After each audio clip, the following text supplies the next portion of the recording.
In this video, we'll look at how to make an offer in a house and how to make counter offers. That's coming right up. Welcome to Home Buyers School, brought to you by Brookfield Residential. Hi everyone, I'm Carl and welcome to another Home Buyer School video, a channel where you get the latest strategies, tactics, and tips from home buying experts. And remember, if this is your first time on this channel and you want to get the latest strategies from the experts, hit the subscription button below, hit the little notification bell so you don't miss anything. So today I'm joined by Jessica McNabb, Area Manager with Brookfield Residential. And the question we're going to answer today is, how do you actually make an offer on a house? So Jessica, do I just go up to either the seller or a new home builder and say, hey, I want to make an offer to this? How does that process go? So there's two different scenarios. So let's say on the new home side of things, you're in the show home, you meet with the area manager or the sales rep, and you've selected your lot already, and you've looked at the certain upgrades in the home. You're then going to sit down and do your paperwork and submit your offer together. Okay. So how that works is you're going to have $1,000 down, and it's refundable. You'll do your paperwork, you'll come up with all the inclusions, all the upgrades that you choose.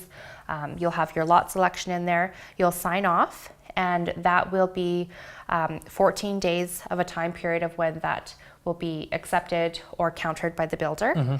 And then at the 14-day mark, you will then put your remainder of your 5% down.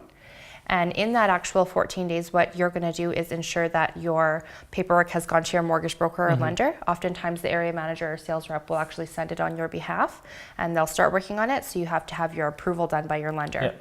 And it's obviously usually the best thing to actually talk to your lender before coming into a sales center, right? And you talked about counter offers from the builder. What does that mean?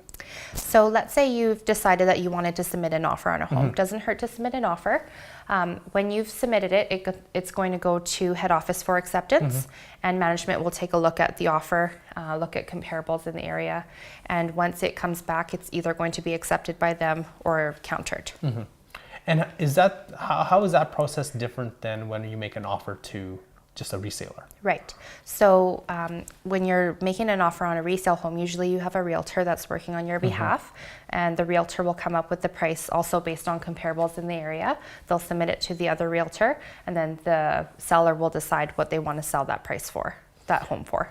And what about counter offers? So let's say you put an offer into a home, let's say a new home, and then somebody else, in that 14 days that you put in your $1,000 down payment or $1,000 down, can somebody else put an offer and can the builder sell to that person?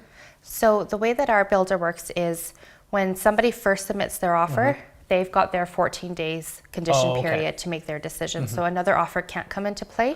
But on a resale home, it's up to the seller. So if there's multiple offers and multiple prices coming in, it's up to the seller in which they want to accept. And does it cost money to make an offer? It does, yeah. Typically on a new home, it costs $1,000 down, and it is refundable. On the resale side, it's usually at a minimum $5,000 down, which is also refundable.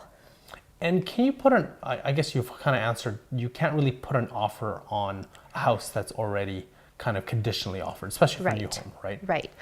Somebody can always put a backup hold on it, but you can't re-offer. So a builder won't take somebody's higher offer than yours. Oh, okay. And typically with a builder, the price is already set. So if somebody's willing to put in an offer, it won't necessarily get accepted, but it doesn't hurt to ask. Perfect. Do you have anything else in terms of making an offer on a home?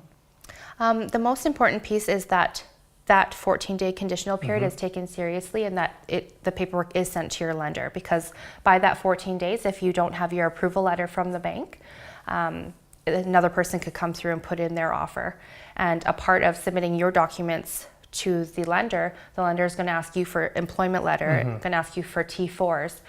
Sometimes it can take a week just to get your letter of employment from your employer. So there are things to think about. Even though 14 days sounds like a long period of time, it does go by pretty fast. Perfect. Yeah. And the question of the day I have for you is, do you have any additional tips on making an offer on a new home or resale home? Let us know in the comment section below. And remember, if you enjoyed this video or found it helpful, make sure to hit the thumbs up, leave a comment, and remember to subscribe. Thank you, and we'll catch you next time. That's another edition of Home Buyers School. Tune in next time for more expert tips and tricks.